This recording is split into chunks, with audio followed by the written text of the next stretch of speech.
నమస్కారం ఘంటారావానికి స్వాగతం. ముందుగా ప్రధాన అంశాలు. అనంతపురం రాయచోటి డీఎస్పీలపై బదిలీ వేటు, ప్రతిపక్షాల ఫిర్యాదుతో ఈసీ చర్యలు.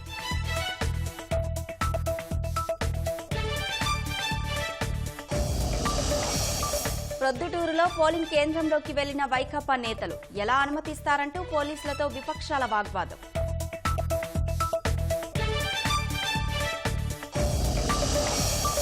రాష్ట్ర వ్యాప్తంగా పలు పోస్టల్ బ్యాలెట్ కేంద్రాల వద్ద గందరగోళం, అధికారులు నిర్లక్ష్యంగా వ్యవహరిస్తున్నారని కదిరిలో సిబ్బంది ధర్నా.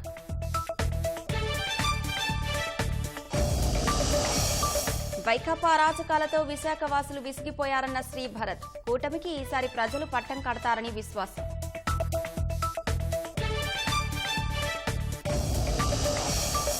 మంగళగిరిలో ప్రజలతో నారా బ్రాహ్మణి మాటామంతి, కేబీఆర్ తరహాలో ఎకో పార్కులను అభివృద్ధి చేస్తామని హామీ.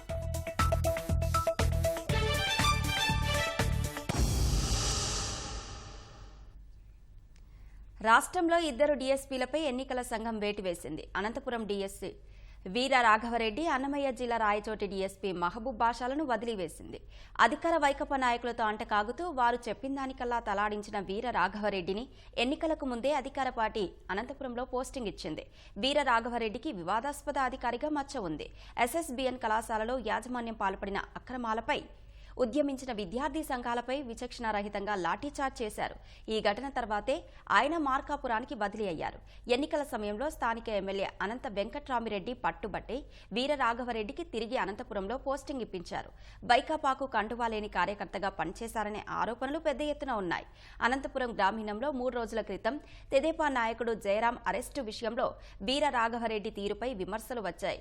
డీఎస్పీ వీర రాఘవరెడ్డిపై చర్యలు తీసుకోవాలని స్థానిక తెలుగుదేశం ఎమ్మెల్యే అభ్యర్థి దగ్గుబాటి వెంకటేశ్వర ప్రసాద్ డిమాండ్ చేశారు.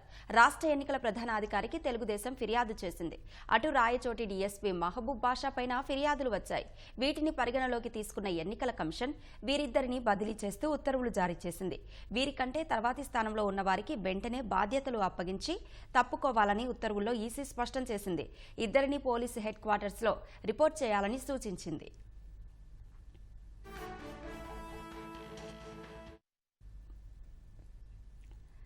వైఎస్ఆర్ జిల్లా ప్రొద్దుటూరులో పోస్టల్ బ్యాలెట్ పోలింగ్ కొనసాగుతోంది. పోలింగ్ కేంద్రంలోకి వైకాపా నాయకులు వెళ్లడంపై తెలుగుదేశం నేతలు అభ్యంతరం తెలిపారు. రిటర్నింగ్ అధికారి వారిని బయటకు పంపారు. ఇదే సమయంలో అక్కడకు వచ్చిన ఆల్ ఇండియా ఫార్వర్డ్ బ్లాక్ అభ్యర్థి మునిరెడ్డి పోలింగ్ కేంద్రంలోకి ఇతర పార్టీల అభ్యర్థులను పంపడంపై ఆగ్రహం వ్యక్తం చేశారు. పోలీసులతో వాగ్వాదానికి దిగారు.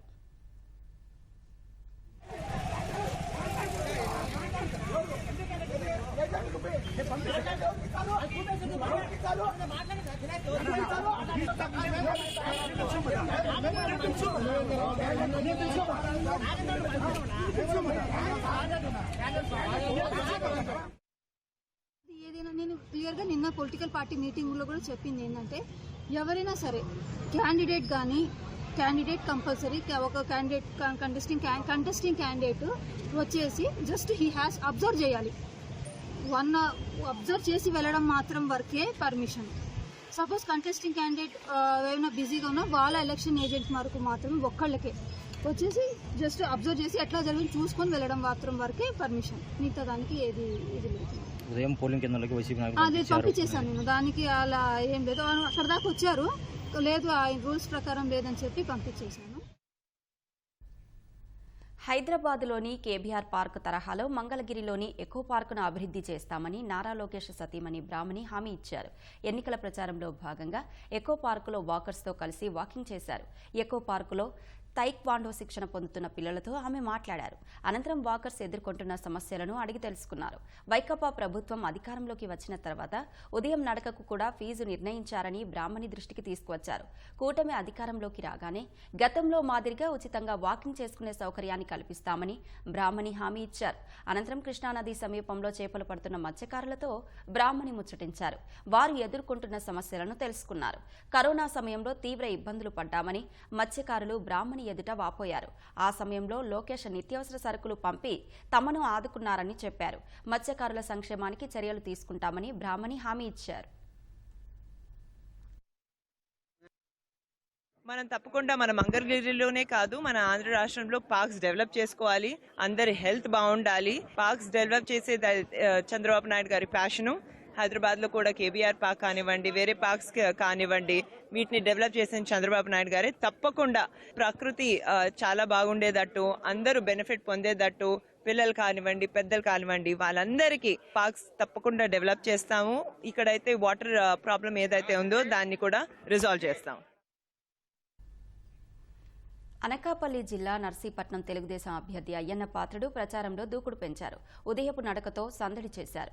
నర్సీపట్నం ఎన్టీఆర్ మినీ స్టేడియంలో వేసవి క్రీడల్లో శిక్షణ తీసుకుంటున్న పిల్లలతో పాటు నడకదారులతో కాసేపు ముచ్చటించారు. సార్వత్రిక ఎన్నికల్లో మెరుగైన ప్రభుత్వాన్ని ఏర్పాటు చేయడానికి సహకరించాలంటూ అయ్యన్న వారిని కోరారు. అనకాపల్లి లోక్సభ నియోజకవర్గంలో కూటమి అభ్యర్థి సీఎం రమేష్ తరపున కుటుంబ సభ్యులు జోరుగా ప్రచారం చేస్తున్నారు. సీఎం రమేష్ సతీమణి, ఆయన సోదరి మత్స్యకార గ్రామాల్లో ఇంటింటా తిరుగుతూ ఓట్లు అభ్యర్థిస్తున్నారు. ప్రజల నుంచి పూర్తి మద్దతు లభిస్తోందని సీఎం రమేష్ భార్య శ్రీదేవి చెబుతున్నారు. వైకాపా పాలనలో ప్రజలు విసిగిపోయారని, భాజపాకు ఓటు వేసేందుకు స్వచ్ఛందంగా ముందుకు వస్తున్నారని చెప్పారు. ఈ గంజాయి, ఈ మత్తుకు బానిసైన వాళ్ళని, మా పిల్లలకు ఉద్యోగాలు, ఇవి రెండు ఫస్ట్ ప్రయారిటీ కింద మీరు చేయండి అమ్మా అంటే నేను అందుకు చెప్పాను అనమాట. సీఎం రమేష్ గారిని, నరేంద్ర మోడీ ఈ ప్లేసు అంటే ఇదంతా మొత్తం అనకాపల్లి కాన్స్టిట్యున్సీ మొత్తం కూడా వెనుకబడింది. సో దీన్ని అభివృద్ధి చేయడానికే ఇక్కడికి పంపించారు. కాబట్టి రమేష్ గారు రావటమే ఇక్కడ ఉన్న నిరుద్యోగ సమస్య అతి తీవ్రంగా ఉంది. దీన్ని పరిష్కారమే చాలా ఫస్ట్ ప్రయారిటీ అని తీసుకున్నారు. ఎక్కడైనా కానీ టీం వర్క్ లేకపోతే సాధ్యం కాదు. అది ఇంట్లో అయినా సరే, బయట అయినా సరే ఆ టీం వర్క్ బ్రహ్మాండంగా ఉంది. ఇప్పుడైతే ఎక్కడికి వెళ్ళినా కానీ మేడం వాళ్ళని తరిమి కొట్టకుండా మేము ఊరుకో, మమ్మల్ని మోసం చేశారు, అభివృద్ధి జరగనప్పుడు మాకేం చేస్తారు, మా పిల్లల భవిష్యత్తు పాడైపోతుంది, మాకు అభివృద్ధి కావాలి, సంక్షేమాలు కావాలి, ఎందుకంటే మేము చాలా వెనకబడిపోయినాం. ఇక్కడైతే ఆల్మోస్ట్ మన ఆంధ్రప్రదేశ్తో పోలిస్తే ఈ అనకాపల్లి అనేది చాలా వెనకబడిపోయింది. కాబట్టి ప్రజలందరూ కూడా చాలా సపోర్ట్గా ఉన్నారు. మాకైతే చాలా నిజంగా కూడా ఎంతసేపు అందరితో మాట్లాడుతూ ఉన్నా కూడా ఏమాత్రం అలసట అనిపించలేదండి. రాష్ట్ర ప్రజలకు బానిస బ్రతుకు కావాలో లేక స్వేచ్ఛ కావాలో నిర్ణయం తీసుకోవాల్సిన సమయం వచ్చిందని సినీ నటుడు అంబటి శ్రీనివాస్ అన్నారు. అనంతపురంలోని కమలానగర్లో తెలుగుదేశం ఎమ్మెల్యే అభ్యర్థి దగ్గుబాటి వెంకటేశ్వర ప్రసాద్, ఎంపీ అభ్యర్థి అంబికా లక్ష్మీనారాయణ ఎన్నికల ప్రచారం నిర్వహించారు. తెలుగుదేశం అభ్యర్థులతో కలిసి శ్రీనివాస్ ప్రచారంలో పాల్గొన్నారు. రాష్ట్రాన్ని అభివృద్ధి పథంలో ముందుకు తీసుకెళ్లే వారికి ఓటు వేయాలని పిలుపునిచ్చారు. మేనిఫెస్టో రిలీజ్ చేసిన తర్వాత రోజు రోజుకి ఆదరణ పెరుగుతోంది. గెలుపు అన్ని చోట్ల ఖాయము.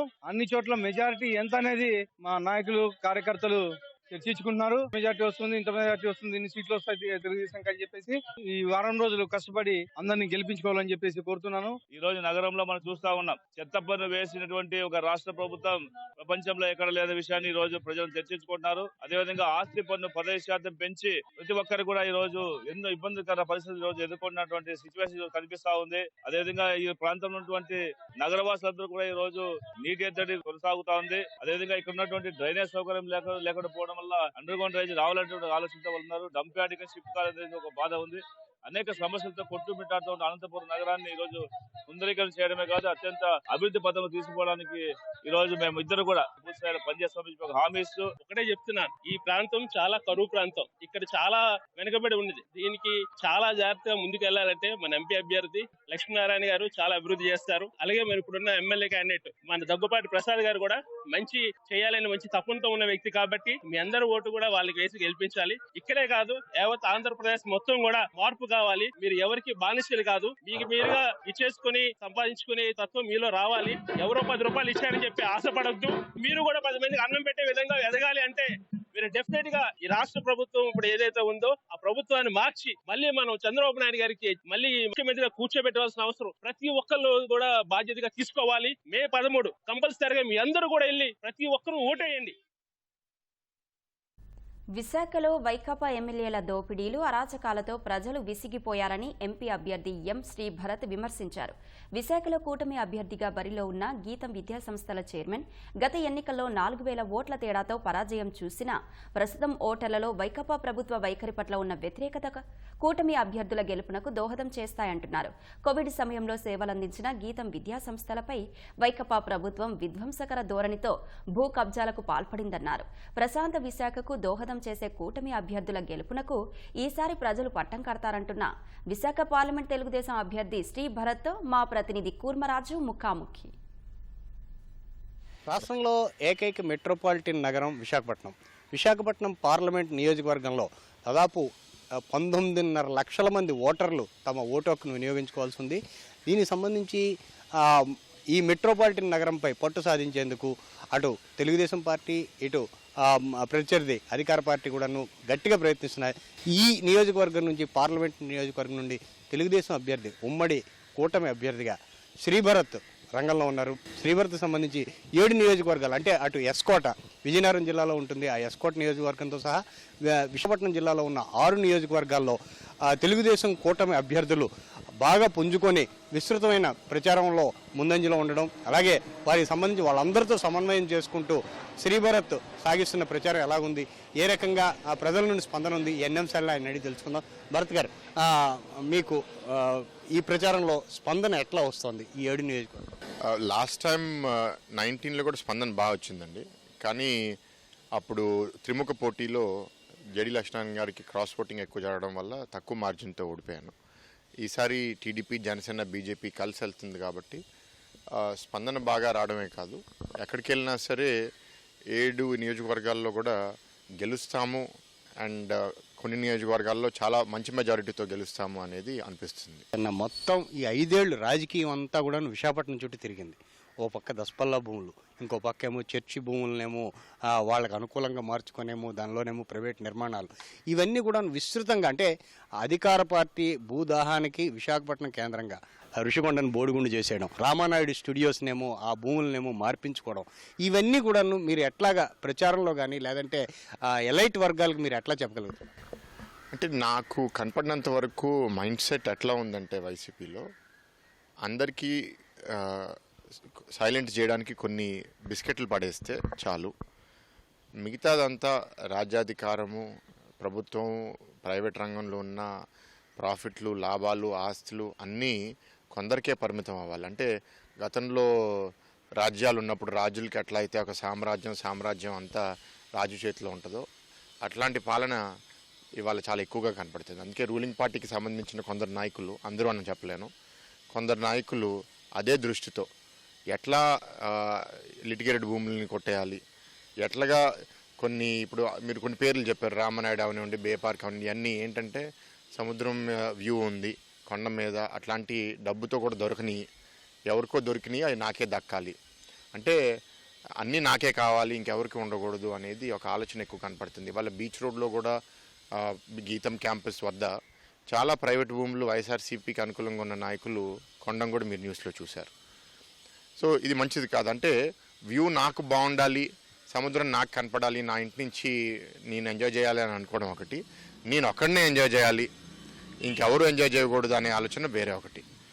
ఉదాహరణకి ఇప్పుడు ఋషికొండ ఇటువైపు ఏమో బోడికొండ చేస్తారు, హరిత రిసార్ట్ తీస్తారు, సీఎం క్యాంప్ ఆఫీస్ కట్టారు. అటువైపు వెనకాల ఒక రోడ్డు ఉంది, అది శని ఆదివారాలు అందరు వెళ్ళి అక్కడ కూర్చుని సముద్రం చూస్తూ ఎంజాయ్ చేయడానికి చాలా బాగుంటుంది. ఇప్పుడు ఆ రోడ్ కూడా మూసేసి అది ఒకరికే యాక్సెస్ ఇస్తామని అంటున్నారు. సో అది చాలా బాధాకరం. రాష్ట్రంలో చాలా మంది తెలుగుదేశం నాయకుల్ని రకరకాలుగా హింసించారు, అందులో మీరు కూడా ప్రధానమైన బాధితులు. ఎందుకంటే మీకు ఒక పెద్ద విద్యా సంస్థను నడుపుతున్న చరిత్ర మీకుంది. ఆ పెద్ద విద్యా సంస్థని వాళ్ళు చేయాల్సిన డ్యామేజ్ అంటే అందులో ప్రభుత్వ భూములు ఉన్నాయి, లేకపోతే అనుమతులు లేవు, లేకపోతే రకరకాలైన ఇచ్చేసి ప్రధానమైన ముఖద్వారమైన అందాన్ని కూడా మొత్తం ధ్వంసం చేసేసి వాళ్ళు చేసిన హింస అది ఏ రకంగా అంటే మీరు న్యాయస్థానాలకు వెళ్ళి దానికి అడ్డుకట్ట వేసుకున్నారు, ఇది ఏ రకమైన సంకేతాలని జనంలోకి పంపిందంటారు? ఎప్పుడైనా సరే అండి, ప్రభుత్వం ఎట్లా మంచి చేయాలి, ఎట్లా బాగుపడాలి అనేది ఆలోచించాలి తప్ప ఎట్లా ఒకరికి దెబ్బేయాలి, ఎట్లా ఒకరిని కొట్టేయాలి అనేది ఆలోచన గుండాకు ఉంటుంది. ఇప్పుడు ప్రభుత్వంకి ఉండకూడదు. కానీ ప్రభుత్వం వీళ్ళ చేతుల్లో ఒక గుండా ప్రభుత్వంలాగా తయారైపోయింది. కోవిడ్ వచ్చినప్పుడు మీకు ఎవరు కనపడ్డారు? గీతం హాస్పిటలే కనపడింది. కోవిడ్ హాస్పిటల్గా గీతం హాస్పిటల్ ఎందుకు చేశారు? చాలా హాస్పిటల్స్ ఉన్నాయి కదా. అప్పుడు 3,500 4,000 మంది కోవిడ్ పేషెంట్స్కి అడ్మిట్ చేసుకుని ఇన్పేషెంట్గా ట్రీట్ చేయడం జరిగింది. అప్పుడు గీతం అవసరం ఏంటో మీకు తెలిసింది. కానీ మిగతా టైంలో మాత్రం గీతం మీకు అవసరం లేదు. ఇక్కడ ఏ పోలీస్ కాన్ఫరెన్స్ జరిగినా, ఏ నేవల్ ఎక్సర్సైజ్ జరిగినా అప్పుడు 200 మంది పోలీసులు 300 మంది పోలీసులు వస్తున్నారు, వాళ్ళకి మీరు హాస్టల్ అకామిడేషన్ అరేంజ్ చేయమని చెప్పడం. ఈఎస్ఐ ద్వారా చాలామంది ఎంప్లాయీస్కి ట్రీట్మెంట్ చేశాము. ఇవాళ ఇంచుమించు 35 కోట్ల బాకీలు ప్రభుత్వంలో ఉన్నాయి. గత 5 సంవత్సరాలుగా ఆ ఈఎస్ఐ బాకీలు ₹1 కూడా తీర్చలేదు. యూనివర్సిటీకి ఇంకో 50 ఎకరాలు మేము అడిగాము గీతం యూనివర్సిటీకి. మా దగ్గర మీరు 40 ఎకరాల భూమి ఉందన్నారు. అది తప్పు, అది కరెక్ట్ కాదు. 2006-7లో ఉన్న సర్వే ప్రకారం 8 ఎకరాలు ఉంది. దానికన్నా మేబీ 1-2 acres 3 acres ఉండొచ్చేమో, కానీ 40 ఎకరాలు అనేది కరెక్ట్ కాదు. అప్పుడు మూర్తి గారు రెగ్యులరైజ్ చేయమని గవర్నమెంట్ని అడిగారు, కలెక్టర్ ఒప్పుకున్నారు. ఇప్పుడు ఎవరైనా సరే, ఇప్పుడు మేము యూనివర్సిటీ నడుపుతున్నప్పుడు అక్కడ ఏమి రియల్ ఎస్టేట్ వ్యాపారం చేయట్లేదు కదండి. పర్సనల్గా తీసుకుంటున్నారా లేదంటే పార్టీ పరంగా మీకు ఇబ్బందులు కలిగించారనుకుంటున్నారా? కాదండి, ఇక్కడ 2 ఏంటంటే హెల్ప్ చేయకపోవడం ఒక ఎత్తు. రాజకీయంగా మాకు చాలా ఇష్యూస్లో ఇబ్బందులు ఉన్నాయి. అది ఈ పార్టీతోనే కాదు, గతంలో కూడా మాకు చాలా ప్రభుత్వాలు హెల్ప్ చేయలేదు. బాధ ఉంది. కానీ ఇలా హాని చేయాలి, ఇన్స్టిట్యూషన్ని డ్యామేజ్ చేయాలని ఇంత క్రూరత్వం అనేది ఎప్పుడు గతంలో అనుభవించలేదు ఇప్పుడున్నంత. అది మంచి ఆలోచన కాదు. అది గీతం ఒకటే కాదు, వైసీపీ ఏంటంటే టీడీపీకి అనుకూలంగా ఉన్నారు అని వాళ్ళకి అనుమానం వస్తే చాలు అటాక్ చేసేస్తున్నారు. ఈ ఉత్తరాంధ్రకి అసలు సంబంధం లేని వ్యక్తులను తెచ్చి ఇక్కడ వాళ్ళకి బాధ్యతలని, పార్టీ బాధ్యతలని చెప్పి, సమన్వయకర్తలని చెప్పి ఇక్కడ సామంతరాజులుగా వాళ్ళు కప్పాలు వసూలు చేసుకొని వాళ్ళు భూదందాలు చేసేడే ఇవన్నిటిని మీరు ఎండగట్టడంలో తెలుగుదేశం పార్టీ ఇప్పుడు ఎన్నికల ప్రచారంలో ఏ రకంగా వాటిని ముందుకు తీసుకెళ్ళాలి? అంటే ఇక్కడ ఉత్తరాంధ్రలో 34 మంది ఎమ్మెల్యే స్థానాలు ఉన్నాయి. లాస్ట్ టైం మేము ఇక్కడ తక్కువ గెలిచాం, ఎక్కువ వైసీపీనే గెలిచింది. సో మీరు ఉత్తరాంధ్రకి ఇక్కడ గెలిచిన మీ ఎమ్మెల్యేలు, మీ ఎంపీలు, మీ మంత్రులు చాలామంది బీసీ, ఎస్సీ, ఎస్టీకి చెందిన వాళ్ళు, అంటే వెనుకబడే వర్గాలకు చెందిన వాళ్ళు. వాళ్ళు మీకు ముఖ్యం కాదా? మీరు వాళ్ళని ఎంపవర్ చేయరా? వాళ్ళు ప్రజల నుంచి తీర్పు తెచ్చుకుని గెలిచారు. మరి మీరు వాళ్ళకి ఏమీ ఇవ్వకుండా సామంతరాజులు ఒకటి, ఇంకోటి అసలు ఈ ప్రాంతానికి చెందని వాళ్ళు, ఇంకోటి ఇక్కడ వెనకబడిన వర్గాలకు కూడా చెందని వాళ్ళు. మీరు నా బీసీలు అని ఎన్నిసార్లు అని పవర్ మాత్రం ఎవరి చేతిలో పెడుతున్నారనేది చాలా స్పష్టంగా అందరికీ అర్థమవుతుంది. ఇవాళ నామమాత్రంగా మీరు పదవులు సృష్టించి 5 డిప్యూటీ చీఫ్ మినిస్టర్లు ఇచ్చేసాను కాబట్టి ఆ వర్గం చాలా హ్యాపీ అయిపోయింది అనుకుంటే అది చాలా అమాయకత్వం. ప్రజలు కూడా గమనిస్తున్నారు. నిజమైన పవర్ ఎవరి చేతిలో ఉంది? చాలా కొందరి చేతిలో ఉంది, 4-5 మంది. డబ్బు అంతా ఆ 4-5 పీల్చేస్తున్నారు. అంతా భూ సంపద, శాండ్ మైనింగ్ అని, లిక్కరు ఏది వదలట్లేదు. ఇక్కడ ప్రజలు అది యాక్సెప్ట్ చేయరండి. రేపు ఓటింగ్లో అది కనపడుతుంది. గ్రామీణ ప్రాంతంలో గ్రామీణ ప్రాంతం, పట్టణ ప్రాంతాలు 2 నియోజకవర్గాలు మీ పార్లమెంట్లో ఉన్నాయి. వీటిని మీరు ఎట్లాగా, అంటే ఓటర్స్ డిఫరెన్షియేషన్ చూస్తున్నారా? ఏ రకంగా ఓటర్లను మీరు వేరే ఉంటుందండి. రూరల్ నియోజకవర్గంలో కొంత స్టైల్ వేరేగా ఉంటుంది, అక్కడ ఆనవాయితీలు వేరేగా ఉంటాయి, రాజకీయం వేరేగా ఉంటుంది. గ్రామాల్లో వర్గాలు అనేది ఎక్కువ ఉంటాయి, సిటీలో వర్గాలు అనేది తక్కువ. లాస్ట్ టైం వైసీపీకి ఛాన్స్ ఇద్దామని 2 రూరల్ కాన్స్టిట్యున్సీస్లో వైసీపీకి ఓటేశారు. కానీ దానివల్ల ఇవాళ వాళ్ళు ఇబ్బంది పడుతున్నారు. వాళ్ళ పిల్లలకి భవిష్యత్తు లేదు, ఉద్యోగాలు రాలేదు, అక్కడ ఇదేంటి గవర్నమెంట్ ఉద్యోగాలు రాలేదు, ప్రైవేట్ ఉద్యోగాలు రాలేదు అనేది ఉంది. అక్కడ రోడ్లు కూడా డ్యామేజ్ అయిపోయినాయి, దానికి ఏవి రిపేర్ చేయలేదని గ్రామం ప్రాంతాల్లో ఎక్కువ తెలుస్తుంది. సిటీకి వచ్చేసరికి ఇంకా చాలా బ్యాడ్. ఇక్కడ రోడ్లు, ట్రాఫిక్, పొల్యూషన్, వాటర్ సిటీలో ఇంకా చాలా బ్యాడ్గా ఉంది వాళ్ళకి. మీరు గతంలో పోటీ చేసినప్పుడు ఒక పార్టీ నుంచే పోటీ చేశారు. ఇప్పుడు మూడు పార్టీల కలయిక, తెలుగుదేశం, జనసేన, భాజపా, 3 కూటమి. ఈ కూటమిలో సమన్వయం ఏ రకంగా మీరు సాధించగలిగారు మీ నియోజకవర్గం? ఎప్పుడైనా సరే ఇంటి మీద అటాక్ చేసినప్పుడు ఇంట్లో ఒకరి మధ్యలో ఒకరి ఇబ్బందులు ఉన్నా ఇంట్లో ఉన్న వాళ్ళందరూ కలిసిపోతారు. ఇప్పుడు కూడా అంతే. ఇప్పుడు ఏంటంటే సాధారణమైన పరిస్థితుల్లో మాకు విభేదాలు ఎక్కువ ఉండొచ్చేమో, కానీ ఇవాళ వైఎస్ఆర్సీపీ చూసిన తర్వాత మాలో ఉన్న విభేదాలు చాలా చిన్నగా, తక్కువగా కనపడుతున్నాయి. అన్నీ అందరూ అడ్జస్ట్ అవుతున్నారు. కలిసి వెళ్ళడానికి అందరం కృషి చేస్తున్నాము. ఇక్కడ బాగుందండి, స్మూత్గా ఉంది. కోఆర్డినేషన్లో 1-2 చిన్న ఇష్యూస్ ఉండొచ్చు, కానీ బై అండ్ లార్జ్ చాలా బాగుంది. చివరిగా మీరు చెప్పండి, విశాఖ పార్లమెంట్ నియోజకవర్గ ఓటర్లకి మీరు ప్రధానంగా ఇచ్చే పిలుపు ఏంటి? పాలన ఎట్లా ఉందో మీరు చూశారు. గతంలో కూడా మీరు తెలుగుదేశం పార్టీని ఆదరించి 4 ఎమ్మెల్యేలు గెలిపించారు, కానీ రాష్ట్రంలో గెలవకపోవడం వల్ల అనేక విషయాలు టేకప్ చేయలేకపోయాము. ఈసారి కూడా మీరు చాలా పాజిటివ్గా రెస్పాండ్ అవుతున్నారు. ఒక ఎంపీగా నన్ను మా 7 ఎమ్మెల్యేలను కూడా గెలిపించవలసిందిగా కోరుతున్నాము.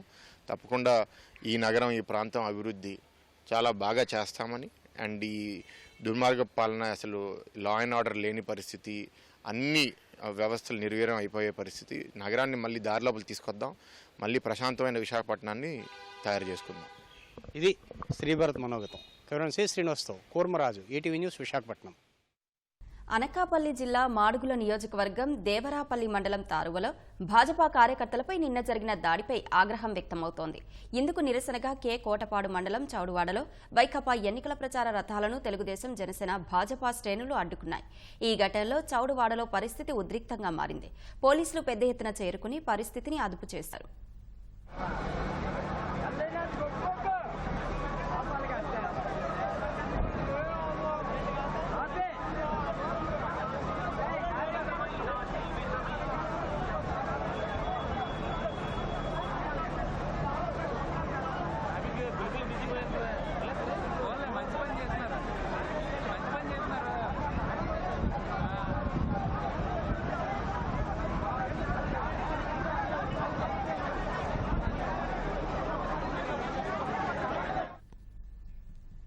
ప్రకాశం జిల్లా కొండేపి మండలం పెద్దకొండ్ల గ్రామానికి చెందిన ప్రభుత్వ ఉపాధ్యాయుడు భవనగిరి వెంకట సుబ్బయ్య అధికార పార్టీకి ప్రచారం చేస్తున్నా అధికారులు పట్టించుకోవడం లేదు.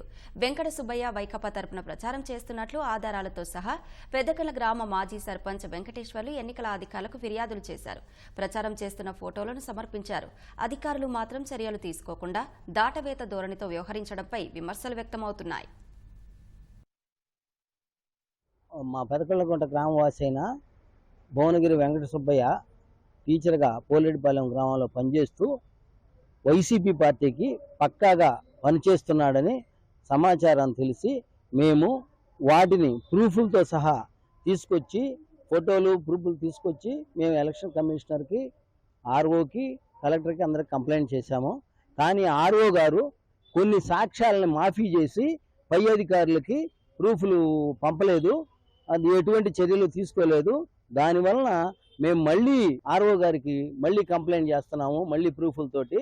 ఇతను వాళ్ళ అన్న పెదకళ్ళకుంట సర్పంచ్ కాబట్టి వాళ్ళ సొంత అన్నయ్య, ఇతను షాడో సర్పంచ్. వాళ్ళ అన్న వయోభారంతో ఇంటి దగ్గర ఉంటూ ఈయన షాడో సర్పంచ్గా కళ్ళకుంట మొత్తం అతనే చూసుకుంటూ postal బ్యాలెట్ల ఓట్లన్నింటినీ Adimula Suresh, MLA candidate అయిన ఆదిమూల సురేష్ వాళ్ళ కుమారుడికి ఫోన్లు అందిస్తూ పోస్టల్ బ్యాలెట్లు అన్నిటి మీద ఇతను పర్యవేక్షణ చేస్తూ అందరినీ ఇన్ఫ్లుయెన్స్ చేస్తున్నాడు. కాబట్టి ఈయన మీద తగు విధమైన చర్యలు తీసుకోవాల్సిందిగా కోరుతున్నాం. అతను ఒక టీచర్ అయి ఉండి పోలిరెడ్డిపాలెం స్కూల్లో పనిచేస్తూ, కొండేపు మండలంలో పోలిరెడ్డిపాలెం స్కూల్లో పనిచేస్తూ వైసీపీ కార్యాలయంలో తిరగడం జరిగింది. ఇవన్నీ ప్రూఫ్లు ఆధారాలతో సహా మేము సివిజిఎల్ యాప్లో ఎలక్షన్ కమిషనర్ గారికి, కలెక్టర్ గారికి అప్లోడ్ చేయడం జరిగింది. కానీ ఎటువంటి స్పందన లేదు. అయితే ఆర్ఓ గారు దాని మీద డేట్ లేదు, నేను ఇది పాత ఫోటోలా కొత్త ఫోటోలా కన్సిడర్ చేయలేకపోతున్నానని చెప్పడం జరిగింది. అయితే దీని మీద క్లియర్గా డేట్ ఉంది, వాస్తవాలు ఉన్నాయి. మేము ఈరోజు డిప్యూటీ కలెక్టర్ గారిని కలవడం జరిగింది ఒంగోలు వచ్చి. సార్ డిప్యూటీ కలెక్టర్ గారు ఏం చెప్తున్నారంటే, సరే ఏమండి మీరు ఆర్ఓ గారికే కంప్లైంట్ ఇవ్వాలి, అక్కడి నుంచే యాక్షన్ ఇక్కడికి రావాలి, మాకు డేట్ రాకుండా ఫోటోలు వచ్చినాయండి, మీరు దీని మీద డేట్ ఉంది కాబట్టి మీరు ఖచ్చితంగా వెళ్ళి మళ్ళీ కంప్లైంట్ చేయండి, దీని మీద ఫర్దర్గా యాక్షన్ ఖచ్చితంగా తీసుకుంటామని చెప్పేసి ఇక్కడ సలహా ఇవ్వడం జరిగింది.